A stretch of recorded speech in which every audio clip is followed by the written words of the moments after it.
Hi guys, good evening. Mohit Sharma once again with you. मैंने last video बनाया था procurement to pay which is part of process of internal audit. और hope आप लोगों को वो वीडियो कुछ हद तक समझ में आया होगा कि प्रोक्योरमेंट टू पे क्या होता है, क्या वो प्रोसेस होती है, उस प्रोसेस में कौन कौन इन्वॉल्व होता है. सो आज हम एक बहुत अच्छे टॉपिक के साथ मैं कम बैक कर रहा हूँ और एक वीडियो बनाऊँगा जो रिलेटेड होगा human resource in payroll cycle से, कि कैसे हम human resource in payroll cycle में ऑडिट कर सकते हैं, उस प्रोसेस के कितने सब पार्ट होते हैं, कैसे हम एच आर एंड पेरोल की ऑडिट करेंगे इंटरनल ऑडिटर के रूप में. तो उसका आज सबसे बड़ा मेन क्रक्स है, वो मैं आपको समझाने वाला हूँ. सो होप आपको बेटर अंडरस्टैंडिंग मिले इस वीडियो को देखने के बाद. सो गाइस, हम स्टार्ट करते हैं ह्यूमन रिसोर्स इन पेरोल पे. ह्यूमन रिसोर्स इन पेरोल होता क्या है? देखो, ह्यूमन रिसोर्स इन पेरोल की जहाँ तक मैं बात करूँ, ह्यूमन रिसोर्स पेरोल वो होता है कि हर कंपनी में एचआर डिपार्टमेंट होता है, बट ह्यूमन रिसोर्स एक अलग चीज़ है, पेरोल एक अलग चीज़ है पार्ट ह्यूमन रिसोर्स साइकिल का ही, या बोल सकते हैं ह्यूमन रिसोर्स प्रोसेस का ही. बट इसके दो पार्ट होते हैं. ह्यूमन रिसोर्स एंड पेरोल के दो पार्ट कैसे होते हैं वो मैं आपको समझाता हूँ. ह्यूमन रिसोर्स के दो पार्ट होते हैं. पहला पार्ट जो होता है which is purely related to recruitment process. Second part जो होता है which is purely related to the salary processing. अब आप मुझसे पूछेंगे यार ये क्या चीज़ बता रहे हो आप? तो बहुत सिंपल चीज़ है गाइज, कि ह्यूमन रिसोर्स को दो पार्ट में डिवाइड किया है. एक पार्ट होता है रिक्रूटमेंट का काम जो करता है, एक एचआर वो होता है जो रिक्रूटमेंट देखता है, एक एचआर वो होता है जो सैलरी प्रोसेस करता है मंथ ऑन मंथ बेसिस. ठीक है. अब आप बोलोगे यार मैं रिक्रूटमेंट में मैं क्या चेक करूं as a internal auditor, payroll में मैं क्या चेक करूं एज ए इंटरनल ऑडिटर. तो गाइज मैं आपको एक चीज़ बताता हूं, ऑडिटिंग का एस्पेक्ट जो है वो इतना वाइड है, इतना एनहांस्ड है, इतना एक्सपोजरेबल है कि आप उसको अप्लाई इजीली कर सकते हो if you have good skills on auditing and if you have good understanding about the processes existing on the auditing client. मेरा मतलब ये है, अगर आपको कॉन्सेप्ट क्लियर है, आपकी चीज़ें क्लियर हैं, आपको प्रोसेसेस क्लियर हैं, so easily you can do audit of any area, not about human resource and payroll, not about procure to pay, but you can do any areas auditing in a better way, and you can find a good observation on that, and you can get the more things into your life. ठीक है. सो आपको मैं बताता हूँ कि recruitment क्या होता है. रिक्रूटमेंट मतलब ये होता है कि मेरे एचआर का काम क्या है, नए लोगों को ऑर्गेनाइजेशन के अंदर लेके आना, उसको बोलते हैं हम रिक्रूटमेंट. रिक्रूटमेंट दो तरह से हो सकता है. कंपनी की गाइडलाइन के अकॉर्डिंग, जैसे हम सपोज एग्जांपल XYZ लिमिटेड की बात करें, तो वो दो तरह से लोगों को ऑर्गेनाइजेशन में ऑनबोर्ड कर सकते हैं, जिसको अपन रिक्रूटमेंट बोलते हैं. ऑनबोर्ड कैसे करेंगे? दो तरह से हो सकता है वो भी. मैंने आपको इनिशियली क्या बताया, एचआर के दो सब एरिया हैं, एक है रिक्रूटमेंट प्रोसेस, एक अपना पेरोल प्रोसेस. रिक्रूटमेंट प्रोसेस भी दो तरह से हो सकता है according to organization to organization. मैं यहाँ पर बिल्कुल स्टैंडर्ड बोल सकते हैं कैटेगरी की बात कर रहा हूँ. रिक्रूटमेंट दो तरह से हो सकता है. एक तो डायरेक्ट रिक्रूटमेंट हो, ऑब्लिक वॉक इन इंटरव्यूज हो. दूसरा, कई जॉब कंसल्टेंट या रिक्रूटमेंट एजेंसियां हमने अपॉइंट कर रखी हो. तो अब जो बंदा डायरेक्ट आएगा, जैसे मुझे नौकरी चाहिए, मैंने कहीं एग्जाम में मैंने कोई सॉरी नॉट इन एग्जाम, मैंने किसी न्यूज़पेपर में, मैंने लिंक्डइन आईडी पे, मैंने कोई जीमेल आईडी पे, मैंने कोई फेसबुक पे, इंस्टाग्राम पे लोग करते हैं आजकल पोस्ट फॉर द रिक्रूटमेंट. तो मैंने वहाँ से न्यूज़ मिली और मैं डायरेक्टली ऑर्गेनाइजेशन में चला गया और मैंने वहाँ इंटरव्यू दे लिया. That is called walk in. Second आएगा मेरा डायरेक्ट. डायरेक्ट कैसे होगा? मान लो एक ऑर्गेनाइजेशन में suppose sales and purchase department, sales department में वैकेंसी निकली, तो मैंने सेल्स डिपार्टमेंट जो ऑलरेडी लोग काम कर रहे हैं, मैंने उनको बोला यार एग्जिस्टिंग एम्प्लॉयज से एज एन HR मैंने बोला कि यार कोई बंदा लेके आओ, ठीक है, इंटरनल रेफरेंस जिसको बोलते हैं अपन IR, शॉर्ट फॉर्म में बहुत ऑर्गेनाइजेशन में IR यूज होता है। इंटरनल रेफरेंस लेके आओ, ठीक है। उसके लिए मैंने एज ए ऑर्गेनाइजेशन एक पॉलिसी भी बना रखी है। कई बड़े बड़े organization like Adani, Tata, Birla, many types of organization, even Big Four also made this policy of internal reference। इस केस में क्या होता है, एम्प्लॉय को दो बेनिफिट होते हैं। ऑर्गेनाइजेशन को एक बेनिफिट सबसे बड़ा ये होता है कि इंटरनल रेफरेंस आएगा तो ऑथेंटिकेट अ जेन्युइन रेफरल होगा, और as a employee, existing employee, उसको क्या बेनिफिट होता है, उसको कुछ अलाउंसेस मिलते हैं, उसको कुछ रेफरल फी मिलती है फ्रॉम द ऑर्गेनाइजेशन, ठीक है। तो बोल दिया हमने सेल्स वाले को कि मुझे 5 बंदों की ज़रूरत है on the post of sales executive, तो आप बंदे लेके आओ। वो लेके आएगा, मैंने पॉलिसी डिफाइन कर दी, मैंने उसको एक तरह से बोल सकते हैं in lieu of consideration of internal reference मैंने उसको रेफरल बोनस पे कर दिया, ठीक है। उस तरह से मेरे यहाँ एम्प्लॉय आ सकते हैं और वॉक इन आ सकते हैं। ये 2 मेजर वेज होते हैं किसी भी ऑर्गेनाइजेशन के लिए to recruit the person. Second होता है इसका most important point, recruitment agency के through, like naukri.com, monster.com, jobwork.com। there are lot of consultant available in India and across world। सो हम लोग क्या करते हैं, उनसे एक सब्सक्रिप्शन लेते हैं, उनसे वो they are charging to anything on us as a company, और उसके बदले वो जो भी मेरी रिक्वायर्ड फाइल है, उसको प्रोफाइल है, उसके लिए मुझे बंदा ला के देते हैं, मैं उसका इंटरव्यू करता हूँ, then person get on board on the organization. तो ये रिक्रूटमेंट प्रोसेस हुआ। अब हम बोलेंगे रिक्रूटमेंट प्रोसेस में हम चेक क्या करेंगे, एज ए ऑडिटर मैं चेक क्या करूँगा, मैं चेक यही करूँगा कि सबसे पहले हर एक ऑर्गेनाइजेशन में डिफाइन कैसे होता है, ऑर्गेनाइजेशन की रिक्रूटमेंट की स्टेजेस होती हैं। सबसे पहले क्या होगा, HR राउंड होगा, ठीक है।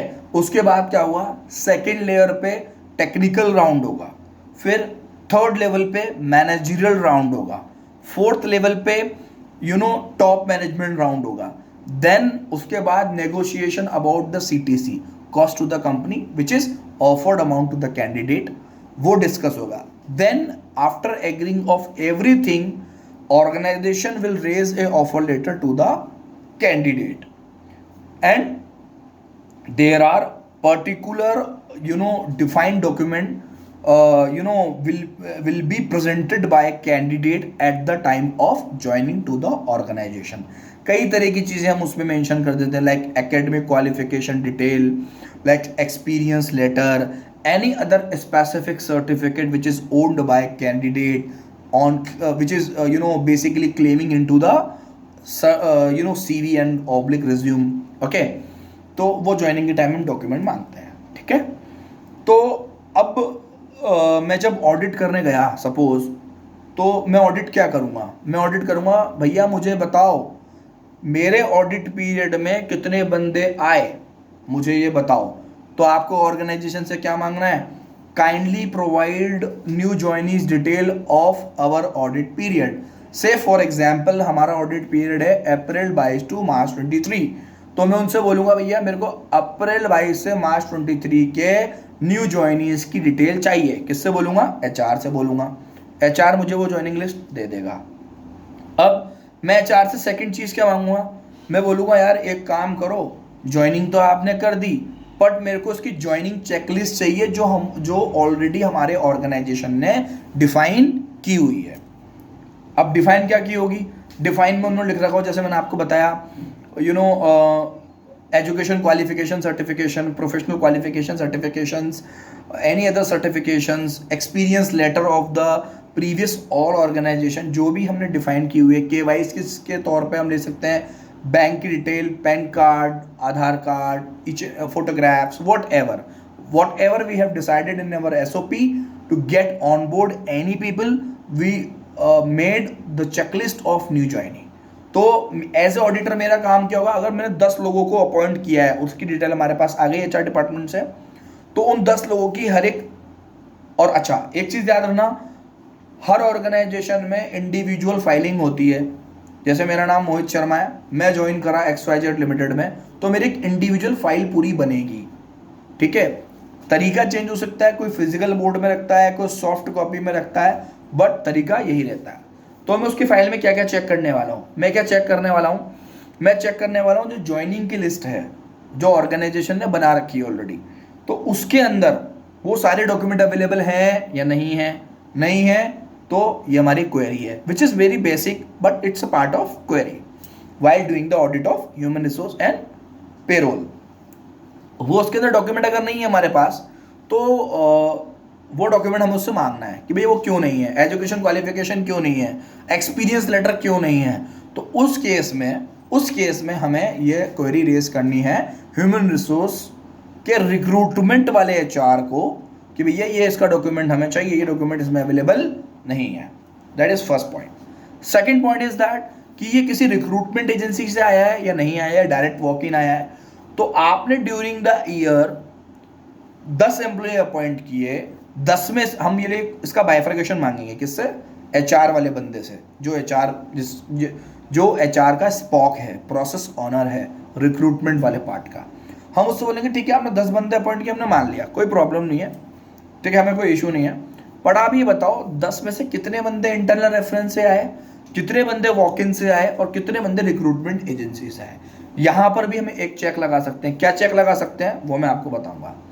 जैसे मैं 1 साल की ऑडिट कर रहा हूँ, मुझे ये देखना होगा एज ए इंटरनल ऑडिटर कि मैं सपोज रिक्रूटमेंट कंसल्टेंट जो हैं, जो मैंने आपको दूसरा तरीका बताया था रिक्रूटमेंट का, एक तरीका तो इंटरनल रेफरेंस का आ गया या वॉक-इन्स हो गए, दूसरा तरीका रिक्रूटमेंट कंसल्टेंट या रिक्रूटमेंट एजेंसी लाइक naukri.com से मैं हायर कर रहा हूँ। तो मेरे को सबसे पहले ये चेक लगाना है कि यार मैंने 10 एम्प्लॉय अपॉइंट अगर करे हैं और उसमें से 2 ही naukri.com से आए हैं या रिक्रूटमेंट एजेंसी से आए हैं, बाकी 8 तो मेरे पास वैसे ही आ रहे हैं, तो क्या मैं जो अमाउंट पे कर रहा हूँ naukri.com को on basis of subscription charges और वॉट एवर चार्जेस, तो क्या वो सफाइज हो रहा है या नहीं हो रहा है। ऐसा तो नहीं है ना मैं बंदे टोटल 10 अपॉइंट कर रहा हूँ, उसमें से 20% ही मुझे वहां से आ रहा है और उसके एवज में मैं उसको कई ज़्यादा गुना पैसा पे कर रहा हूँ।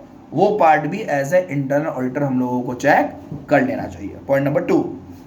पॉइंट नंबर 3 में हम क्या चेक करेंगे, पॉइंट नंबर 3 में हम ये चेक करेंगे कि ऑर्गेनाइजेशन ने रिक्रूटमेंट से रिलेटेड जो भी स्टैंडर्ड ऑपरेटिंग प्रोसीजर बनाए हुए हैं, जैसे मैंने आपको बताया था स्टैंडर्ड ऑपरेटिंग प्रोसीजर हर ऑर्गेनाइजेशन बनाता है according to their practices.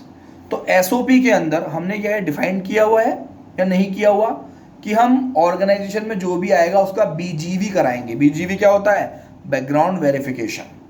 Background verification third party agency करती है, HR उसको अपॉइंट करता है थर्ड पार्टी एजेंसी को, तो on behalf of the recruitment company तो वो थर्ड पार्टी एजेंसी जो बैकग्राउंड वेरिफिकेशन करती है। तो क्या BGV की रिपोर्ट भी एनक्लोज्ड है नहीं है इंडिविजुअल न्यू ज्वाइनी फाइल में और नॉट, वो आप चेक कर सकते, वो नहीं है तो वो भी आपकी क्वेरी हो गई, ठीक है। फोर्थ बेसिक पॉइंट ये हो गया अपना कि क्या उसका इंटरव्यू असेसमेंट शीट लगी हुई है या नहीं लगी हुई।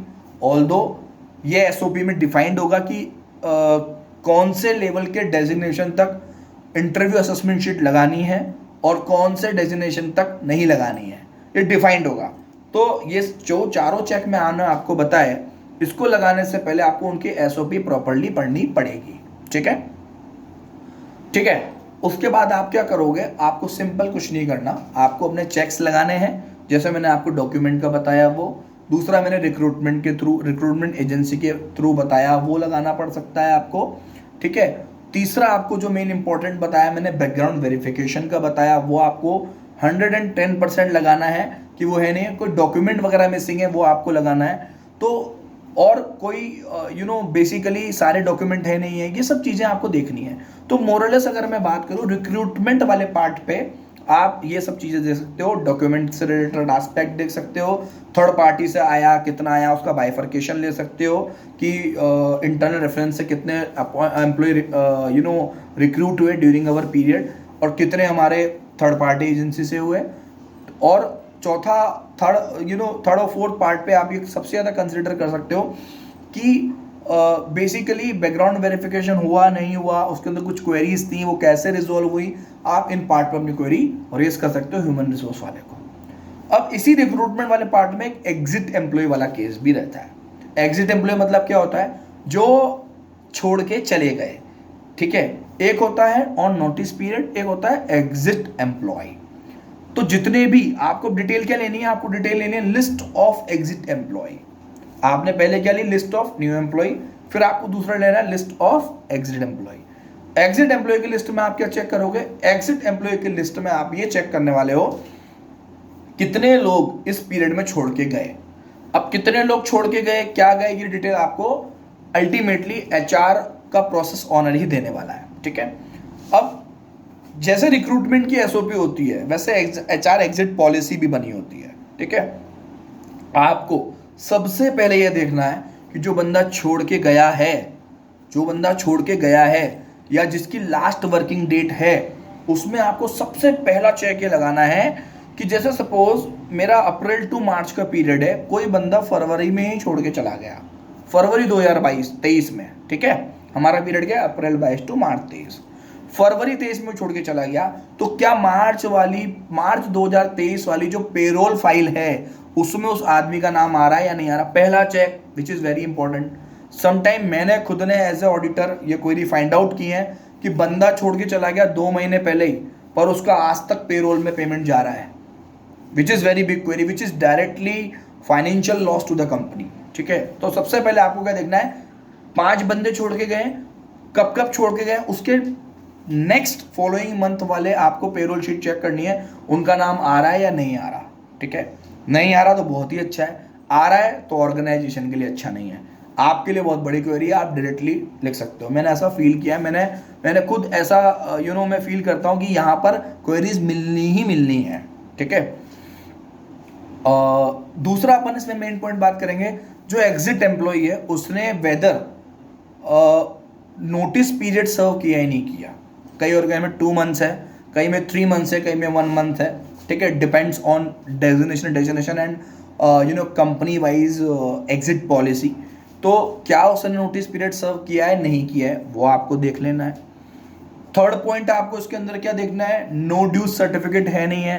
क्या होता है, जैसे मैं कोई कंपनी छोड़ के जा रहा हूँ तो मुझे हर डिपार्टमेंट, चाहे मेरा उससे रिलेवेंस हो चाहे नहीं हो, जो भी डिपार्टमेंट है, सबसे मुझे नो ड्यूज सर्टिफिकेट लेना होता है, एनडीसी जिसको बोलते हैं। कई जगह एनओसी बोलते हैं, नो ऑब्जेक्शन सर्टिफिकेट, कई जगह एनडीसी बोलते हैं, but it's a part of exit formalities. तो आपको वो चीज़ भी देखनी है कि उसने एग्जिट करवाया है नहीं करवाया, एब्सकॉन्ड तो नहीं हो गया है, नोटिस पीरियड सर्व किए बिना तो छोड़ के चला नहीं गया है, ऐसा तो नहीं है छोड़ के चला गया फिर भी उसकी सैलरी डिसबर्स हो रही हो फॉलोइंग मंथ्स में। तो मेजरली क्वेरी यहाँ मिलती है। फिर आपको उसकी क्या देखना है, आपको उसके बाद उसका फुल एंड फाइनल सेटलमेंट की शीट होती है, वो आपको देखनी होती है। आप उसके अंदर देख लो कितना कंटेंट उसका 2 मंथ्स का हो रहा है या 3 मंथ्स नोटिस पीरियड है, बराबर पेमेंट हुआ है नहीं हुआ, बराबर कंपोनेंट ट्रांसफर हुआ है नहीं हुआ, वो सब आप देख सकते हो। उसी एफएनएफ शीट के साथ एक फाइल बनती है एग्जिट एम्प्लॉय की, उसमें सारी डिटेल्स होती हैं। लाइक डिटेल्स के तौर पे आप क्या ले सकते हो, मेनली एनडीसी होता है या एनओसी होता है, which is no objection certificate and no dues clearance certificate, ठीक है। तो मेजरली आज हमने यही डिस्कस किया, ह्यूमन रिसोर्स एंड पेरोल का first part which is related to recruitment process. Recruitment process में 2 चीज़ें होती हैं, एक होता है न्यू जॉइनीज, एक होता है एग्जिट एम्प्लॉय। न्यू जॉइनीज कैसे आ सकते हैं, 2 तरह से आ सकते हैं। एक तो हमारा आएगा रिक्रूटमेंट एजेंसीज के थ्रू, दूसरा हमारा आएगा इंटरनल रेफरेंस या बोल सकते हैं वॉक-इन्स। और एग्जिट एम्प्लॉयज़ के केस में मैंने आपको बता दिया कि आप एग्जिट एम्प्लॉयज़ में सिंपली आपको ये डॉक्यूमेंट चेक करना है।